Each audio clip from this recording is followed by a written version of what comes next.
Does he know y'all have this in the doc?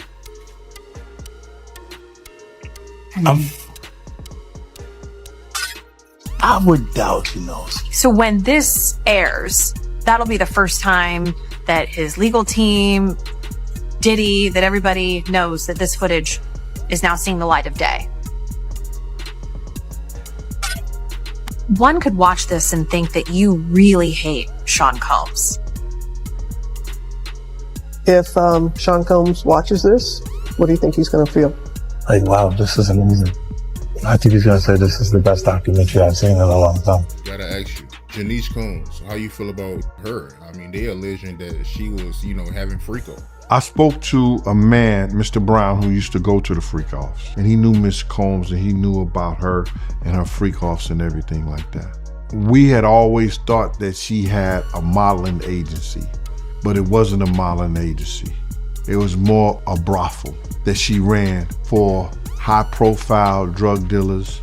And 50 Cent recently revealed that Season 2 of Sean Diddy Combs The Reckoning, his explosive Diddy documentary, will soon be available. Janice Combs, the driving force behind the development of the man we know today, and the real driver behind Bad Boy Entertainment, is the center of attention this time. According to reports, Netflix would not use this footage during Season 1. Now though, 50 Cent isn't holding back. He is preparing to post the revolutionary content immediately on YouTube, offering viewers a hitherto unseen aspect of the narrative.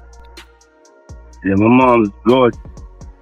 Well, let me introduce you to my mom, called Mom Dukes. Hi. She's getting a drip with me. She's hydrating. What's up, Mom? Everything's good, baby. I'm here with you. Yeah. I love you. I love you too.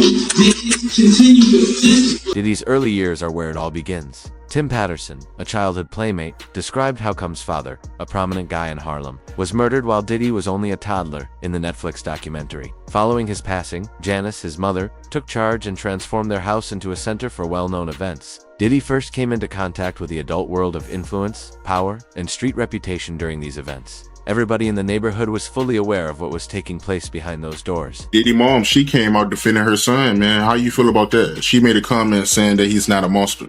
I guess this is my newfound career, so I'm going to say what on my mind and what I think, brother. First of all, that's his mother. Wrong, right, or indifferent, she going to lie, steal, kill, and protect her child. That's what she's supposed to do. But the apple don't fall far from the tree, man. You got to realize that. You know, he didn't get all this from his daddy because he didn't know his daddy, even though they try to say his daddy was some big time drug dealer in the whole 9 yards. You understand? He didn't get this from his daddy. You got to realize, man, you know, his mother had a modeling agency, and it was alleged that it was also Ladies of the Night, a prostitution ring too. Motivated by ambition and power from the start, Janice married a Harlem figure to guarantee her position in the game. She aimed to turn Diddy into the key to her own success after the death of Diddy's father. Patterson recalled in the documentary a stage in their living room where Diddy and others were on display, dancing, performing, and soaking up the attention while everyone yelled, "Do that dance, baby," as he took it all in and learned early on how the spotlight and power dynamics actually operate. Remember when I said Diddy mother might be the originator of the freak-offs? All right, so tomorrow Peacock is dropping. According to the Rolling Stone, the doc features an alleged childhood friend of Puff's, hip-hop producer Tim Dog Patterson. He alleged that Janice, Diddy's mom, would often throw parties at Diddy's childhood home. He says that during the parties, it wasn't uncommon to walk into rooms where adults was having sex. I mean, that was just their normal. And the doc, when talking about the parties, Tim says, verbatim, "That's what we were privy to. This was what we were fed." When people close to Diddy remember how deliberate his mother's influence was, the darker side of his upbringing becomes apparent. According to individuals close to the family, including Gon, the interaction between Diddy and Janice frequently caused discomfort, demonstrating how profoundly she was influencing him to comprehend control, attention, and adulation from an early age. Teachings that would subsequently support his ascent to prominence in the music industry. This man was talking about that his mother could take her palms and bend over and put them down on the floor. Not bend over, but she could stand straight up and put her palms on the floor, bruh. He's saying that about his mother. Who describes any of their mother action like that in a sexual way? And then, you know, I don't know how many dudes do kiss their mother in their mouth when they 50, 60 years old or something like that.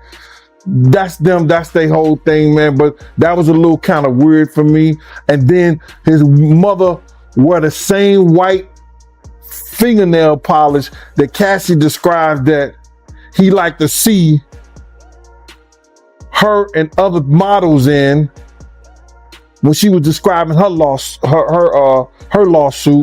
And what's crazy to me is that, man, it seemed like him and his mother had this, I don't want to get too deep, man, this Oedipus complex. Diddy's universe, which included the crazy parties he became famous for, was ultimately influenced by the patterns of his early years and was essentially a mirror of what he had seen as a child. As evidence of how much Janice's influence had shaped the man he became, several eyewitnesses even claimed to have seen her at numerous events, silently leading him along the route she had laid out. But why you believe she knew about the freakos?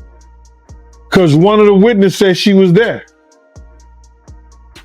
And do you remember this, bro? Check it out. People tell off on themselves so much, man, and I don't understand when people don't catch it. Diddy has said this. He said, when I give a party, I have to have an ambulance outside of the house. Paramedics ready. That people have to take IVs. Remember the time that him and his mama kissed each other on the lips? Yeah, I remember that video. Do you remember that both of them was getting an IV at the same time? Yeah, I did notice that, yep. That's from the Diddy freak off party. And I'm going to say allegedly. So let me ask you this. You knowing her at one point, you knowing her personally, is she the kind of person that, you know, will be a part of a freak off or no? I think that she liked to party and she partied with young people. She's always been like that. She always copied or emulated Little Kim and Mary J. Blige. Or they emulated her. The blonde hair, the nails, the high boots, the age-appropriate, inappropriate clothes. Scandal said that the intimacy between Diddy and his mother always seemed strange to him. Janice made Diddy the head of the household after his father passed away, putting a great deal of pressure and obligation on him at an early age. Their relationship grew more intrusive and domineering over time. Janice was heavily involved in Diddy's social life and parties, mentoring him at every turn and influencing the choices and actions that would characterize his ascent. Relationship, whether it's physical or mental, with a mother and a son. So I'm looking at his mother and him on the couch, and both of them are getting IVs after one of the Diddy parties. Allegedly. I'm gonna say allegedly because I wasn't there and I didn't know, but they showed them both getting IVs on the couch. So my whole thing about this thing is that I'm not saying that she was ever at a freak off, she was ever at that type of party, but you can't tell me Miss Janice Combs, who was always at the regular parties, didn't know nothing about the freak off parties. Even some of the strange and disturbing behaviors in the home were allegedly shared by Cassie. Diddy was shaped in ways that few outsiders could comprehend by Janice's influence, which permeated every aspect of his existence, including weird family customs and rituals that astounded everyone around them. For the situation where they say he was trying to shape Misa into his mother, can you see that? Like, yeah, with the blonde hair and yeah, and all of that. I mean, somebody really asked a question: what kind of man puts his hands on his mother? The same kind of man that parties with his mom, the same kind of man who kisses his mom in the mouth, the same kind of man who seems to have accurate knowledge that his elderly mother can put both of her hands, her palms, on the floor and while she's standing up, bent over. Oh damn! I ain't seen that one. You never seen the Instagram video when he was talking about how his mom is still young and spry and how she still liked the party and how they was getting a IV drip? Oh. And she was kissing him in the mouth on the video when he was like, yeah, my mom can bend over and touch the floor with her palms. It's a very, very, very weird relationship. It's weird. Recall that Diddy's early years were characterized by chaos and influence that went well beyond normal kid experiences. According to rumors, Janice was in charge of a very active social network in their home when Johnny was still a child, with people coming and going all the time. It was an open secret, according to those who were present. Additionally, Diddy learned control, organization, and power dynamics from his mother as a child, lessons that would influence his career in the music industry. So how you feel about, her? I mean, they alleging that she was, having freak-offs. I spoke to a man, Mr. Brown, who used to go to the freak-offs. And this guy lives in Georgia right now. And he told me that he was a stick-up kid back in the day. And one time he had robbed one of their spots. And he went back and he had got the money and gave them their money back and everything like that. And he knew Miss Combs and he knew about her and her freak-offs and everything like that. We had always thought that she had a modeling agency, but it wasn't a modeling agency. It was more of a brothel that she ran for high-profile drug dealers and athletes. You could tell by I could tell that Miss Combs at the time, and actually saw her like young guys. She came at me a couple of times back in my heyday, before the extra 75 pounds back then. And the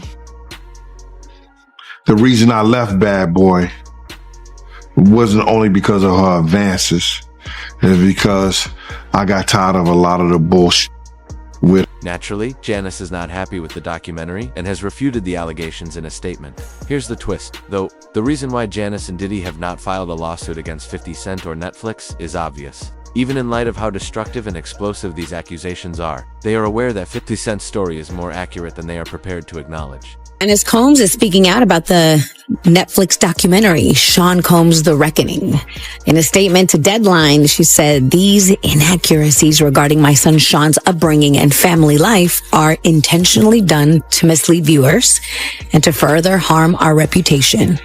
She also maintains she was not an abusive parent and says that Diddy never slapped her, as previously stated in the document. Diddy learned everything he knows about business from Janice. Furthermore, despite serving as Bad Boy's public face, he does not truly control any of the company's equity. His mother still controls every asset. According to 50 Cent's unearthed interviews and video, Janice was an expert at handling the labels, difficulties, and a guardian of its funds. According to insiders, Diddy signed important paperwork for her not only out of obligation or respect, but also as a calculated effort to safeguard assets and preserve a degree of deniability, demonstrating the extent of her actual power over the business. You think it's Diddy, it's Janice Combs. Janice Combs is Bad Boy. Man. You don't actually sign to Diddy. His name is on the dotted line, but you actually sign it to Janice Combs. Did he ever tell you why that is, or do you understand? Oh, now that I'm older, I know exactly what it is. It's a paper trail, so nothing can come bite me. If you come for me, you ain't coming for me. I ain't got nothing. You going to my... If Diddy is in charge, then why does Janice own everything? Diddy hosted a well-known celebrity charity basketball tournament at City College back in December 1991. However, a mob rushed in, producing a stampede that tragically claimed 9 lives, and chaos broke out before it even began. Did he understand that, in the event that this occurred again, all of his assets may be in jeopardy due to litigation from the victims' families? This would explain why his mother was able to maintain complete control over the empire. 2000s and 2010s, Diddy was really prospering, music, business, fashion. And one of the things that he had said, what he alleged in the documentary, and again, this is an allegation from him, was that the name Bad Boy Entertainment, Combs's name was not really involved in that on the corporate side. And one of the things he's saying is the reason for that was to avoid having to pay any liability from, the devastating basketball game that had happened in the early 90s, where he was the subject of wrongful death lawsuits because of the multiple deaths that had occurred as a result of that basketball game that Diddy was behind organizing. So that was really, surprising to hear. Yeah, that was a big allegation, because the families of the victims killed in that stampede, it was horrible. We're talking about December 28th, 1991. Combs, fellow rapper Heavy D, they hosted this charity basketball game. The game took place at the gymnasium of the City College of New York. And according to the New York Daily News, before the basketball game started, people who weren't let inside, they broke a window, swarmed toward the entrance of the gym, all went down a staircase. The doors at the bottom of those stairs open towards the stairs, not towards the gym. So once a crowd got down there, they couldn't get the doors open and people started being crushed. 9 people died. Dozens of others were injured. And there were no criminal charges that were ever filed against anyone for the stampede, but multiple families and injured victims, they filed law. Gandil, who saw everything firsthand, blames Diddy.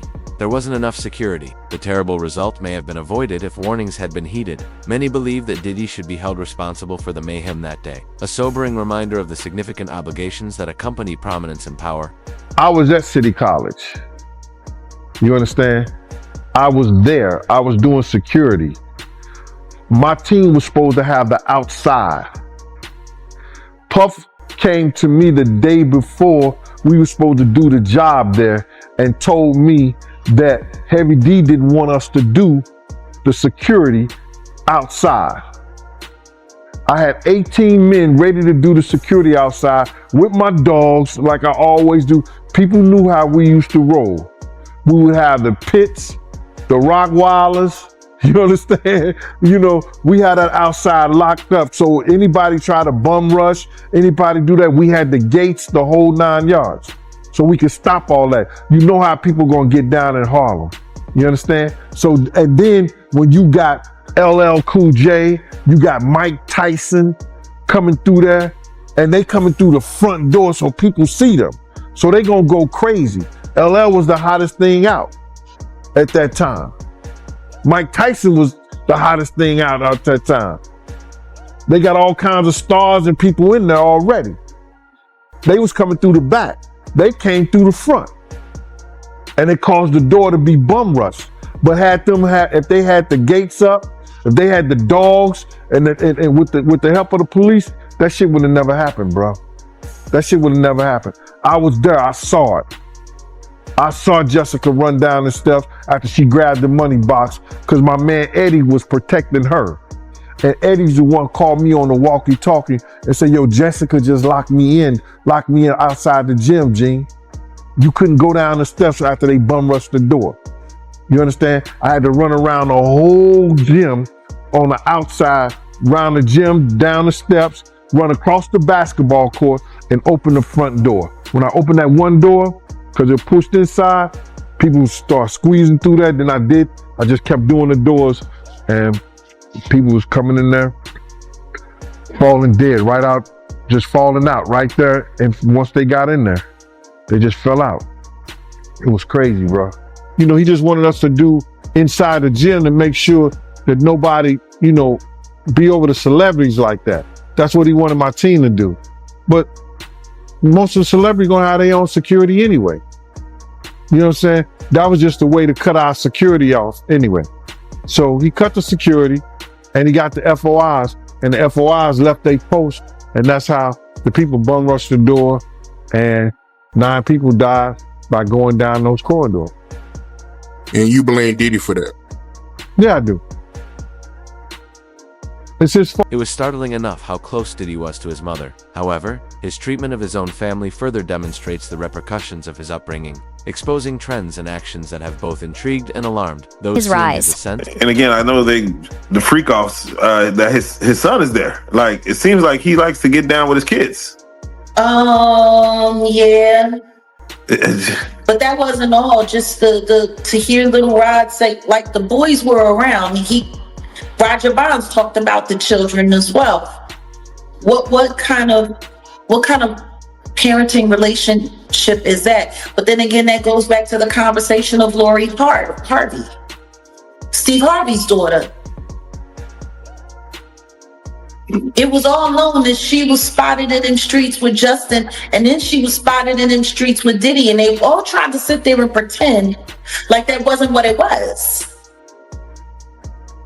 Like, I don't know if anybody has not noticed, but ever since Diddy got pinched, they've all been trying to pretend like all of the stuff that we've seen that happened, that they was all involved and didn't happen. Diddy's entourage is frantically trying to stop 50 Cent's documentary, as his legal team argues that the charges are unsubstantiated, inflated, and intended to destroy reputations rather than share facts. Diddy has already filed a cease and desist, calling it defamatory, misleading, and purposefully hurtful. This is the twist, though, that no one can overlook. The lawsuit didn't start after the first season. It only happened after rumors about the shocking discoveries planned for season 2 began to circulate. Overnight, lawyers for Sean Diddy Combs trying to stop the release of a Netflix docuseries due out today.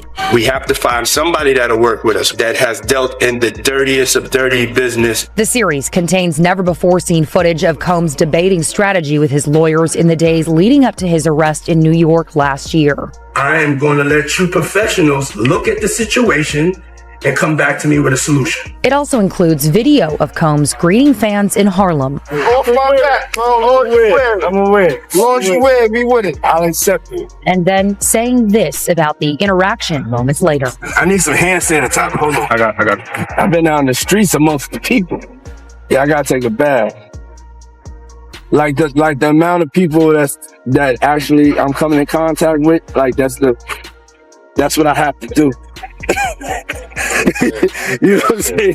It's like 150 hugs. Now Combs' lawyers are demanding Netflix pull the series, threatening legal action, claiming Netflix is using stolen footage that was never authorized for release as part of what they call a shameful hit piece. The series is executive produced by Combs' longtime rival, Curtis 50 Cent Jackson, and director Alex Stapleton, who said, quote, "We obtained the footage legally and have the necessary rights," end quote. Before the cease and desist demand was sent yesterday, Stapleton and Jackson sat down with our Robin Roberts to discuss the series. How do you respond to people who say that it's more about the disdain that you have for Sean Combs than it is for giving the victims a platform?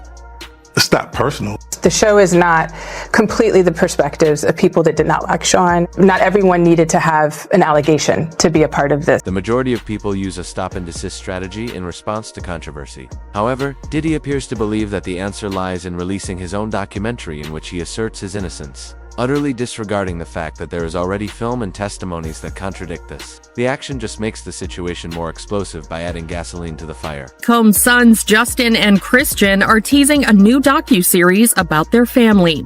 Justin and Christian King Combs appear in a new trailer released December 28th to Instagram by Zeus Network's founder. In the trailer, Justin and Christian sit on a couch in a screening room while a series of headlines about their father cycle on screen. At the end of the trailer, Justin's phone vibrates and he answers a collect call from the Fort Dix Federal Correctional Institute, where Combs is currently behind bars. No release date for the docuseries is given, though the teaser says viewers can expect it at some point in 2026. Combs shares Justin with ex-Misa Hilton and Christian with the late Kim Porter. The rapper is also dad to 34-year-old son Quincy and daughters Chance, 19, twins Delilah and Jesse, also 19, and Love, who is 3 years old. Combs was transferred to Fort Dix from the Metropolitan Detention Center in New York in late October after he was sentenced to 50 months in prison on related convictions. Zeus Network has a new Diddy documentary coming out, and this time it is coming from the perspective of Diddy and his sons. All the time I thought we were about to leave Diddy in 2025. Well, this documentary is coming in 2026. And a lot of people, just like myself, are already not feeling this new documentary coming from Diddy's sons. A lot of people aren't happy about it and actually shocked that the owner of Zeus Network, Lemmy, is doing this Diddy documentary. But what a lot of people fail to forget is Lemmy and Diddy have been friends for quite some time.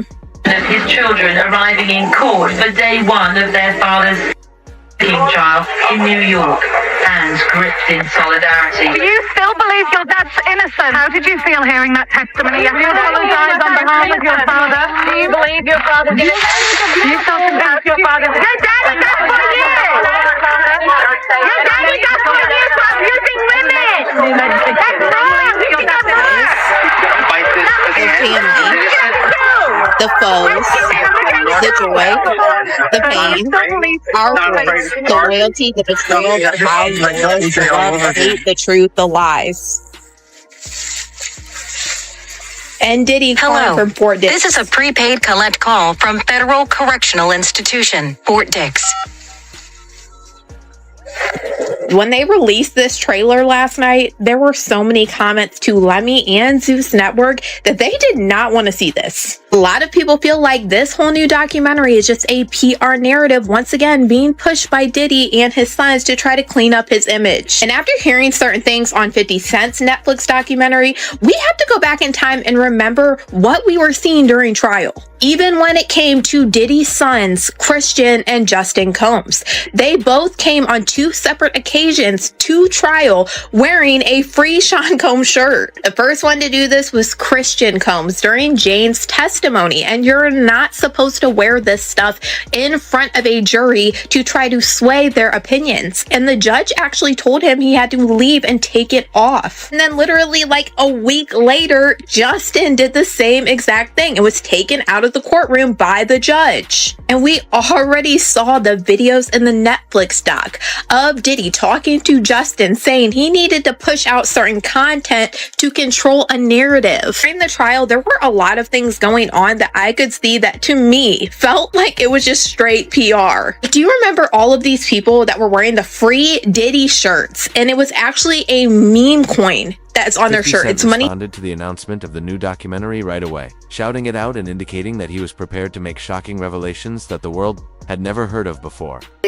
As expected, 50 Cent caught wind of it hitting the news, hitting the blogs, and being on the timeline yesterday that Diddy's sons, Sean and Justin, will be dropping a docuseries of their own to tell their side of the story, their experiences, and how they view things on the Zeus Network. With 50 Cent put it up on his Instagram page, and he promote the trailer where you look at it from the other side of it on the marketing side, but he knows it plays back into the doc that he just dropped as well with the record, and he put it up and said, wow, I want to see this show. I'm not sure this was a good idea. And he tagged at 50 Cent Action, letting it be known that this is really promo. Janice Cum is no longer merely incidental. She is in the forefront. One thing is certain, regardless of whether you agree with the accusations or not, this family is frantically trying to hide the next chapter. Every revelation in season 2 will completely upend the plot, so make sure you're subscribed. You won't want to miss a second, I promise.